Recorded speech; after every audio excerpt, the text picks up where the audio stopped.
خانہ کعبہ کے غلاف پر یہ باز کی تصویر کیا کر رہی ہے؟ غلاف کعبہ پر سلمان بن عبدالعزیز کا نام کیا کر رہا ہے؟ یہ اتنی بڑی تصویر خانہ کعبہ کے دروازے پر کیا کر رہی ہے؟ اس دنیا کے تمام مسلمان بشمول میرے اللہ کو سجدہ کر رہے ہیں یا ان تصویروں کو؟ چلیں، آپ کو یہ مشکل بات سمجھ نہیں آتی، آسان بات کر لیتے ہیں۔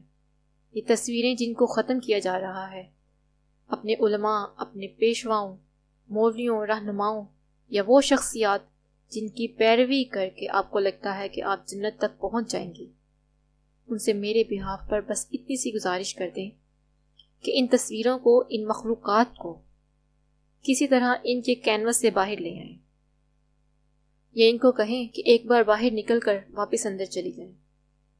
میں نہیں کہتی نکل کر بھاگ کر دکھائیں، کھانا کھا کر دکھائیں، چل پھر کر دکھائیں، بس ایک بار نکل کر واپس اپنے کینوس میں لوٹ جائیں۔ جب آپ کے پیشوا، رہنما، جن کو آپ نے اپنا ارباب پکڑا ہوا ہے، سب مل کر بھی ان تصویروں کو ان کے کینوس سے جدا نہ کر سکیں، حرکت نہ دے سکیں، تو سمجھ جائیں یہ باطل ہیں، ہالو ویسلز ہیں، ہوپلیس ہیں، یہ نہ آپ کا کوئی بھلا کر سکتی ہیں نہ اپنا۔ ان تصویروں کو مصور نے بنایا ہے، المصور نے نہیں۔ کون ہے المصور؟ آج میں آپ کو بتاؤں گی المصور کون ہے۔ المصور پہلے سبسٹینسز کو بناتا ہے اٹامک لیول پر، شاید اس سے بھی مائکرو لیول پر، پھر ذرات میں ترتیب دیتا ہے، پھر کھنکتی ہوئی بکھری ہوئی مٹی سے پتلا بناتا ہے، پھر اس پتلے کا چہرہ بناتا ہے اپنے ہاتھوں سے، ایسا چہرہ جو کھربوں انسانوں میں سے کسی دوسرے انسان سے نہ ملتا ہو۔ بکھرے ذرات کو اکٹھا کر کے وجود دے کر، شکل دے کر ایسا حکم دیتا ہے کہ مٹی کی سختی اپنے سینٹر میں چلی جاتی ہے ہڈیوں کی صورت میں، اور نرمی باہر آ جاتی ہے گوشت کی صورت میں۔ یہ چمک، یہ رنگ، یہ نرمی، یہ لالیہ، کہیں سرخی کہیں سفیدی، eye unique, teeth pattern unique, finger prints unique, D N A unique, یہ سب حکم کن فیکون کی بدولت ہے۔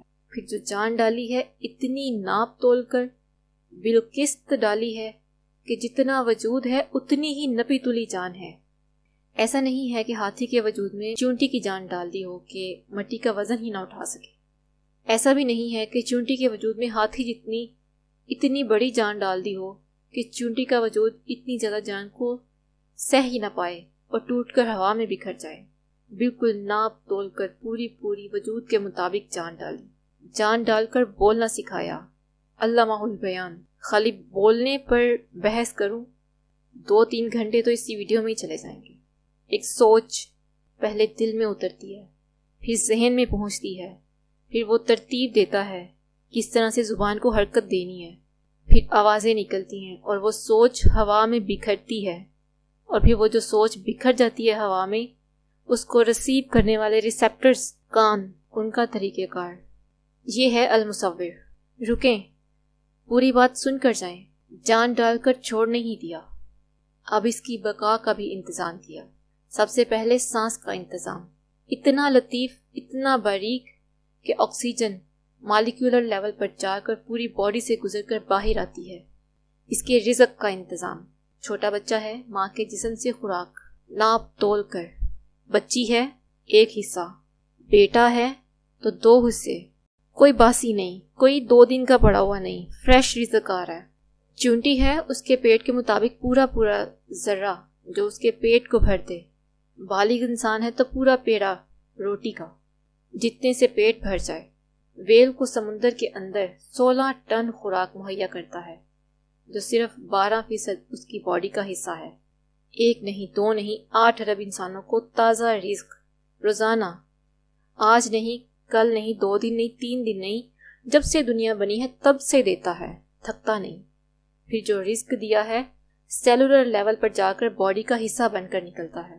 پھر سردی، گرمی، رہنے کا انتظام، سطر ڈھانپنے کو کپڑا، تندرستی، سب کی الگ الگ قسمت، یونیک سٹوریز، بارشیں، دھوپ، یہ سب ان ذرات کے لیے جن کو اکٹھا کر کے صورت بنایا، جان ڈالی۔ اتنا باریکی سے مکمل کام کرتا ہے المصور۔ یہ ایک تصویر بنا کر بغیر جان ڈالے المصور کے مقابلے میں کھڑے ہونے والی بات ہے۔ دیکھیں اللہ جی، میں آپ کے ساتھ شیک نہیں کر رہا، لیکن پھر بھی میں نے آپ کی طرح تصویر بنانے کی کوشش کی ہے۔ میں آپ کی طرح مکمل تو نہیں ہوں، لیکن مجھے شوق تھا آپ کی طرح کام کرنے کا۔ نعوذ باللہ من ذالک ثم نعوذ باللہ من ذالک۔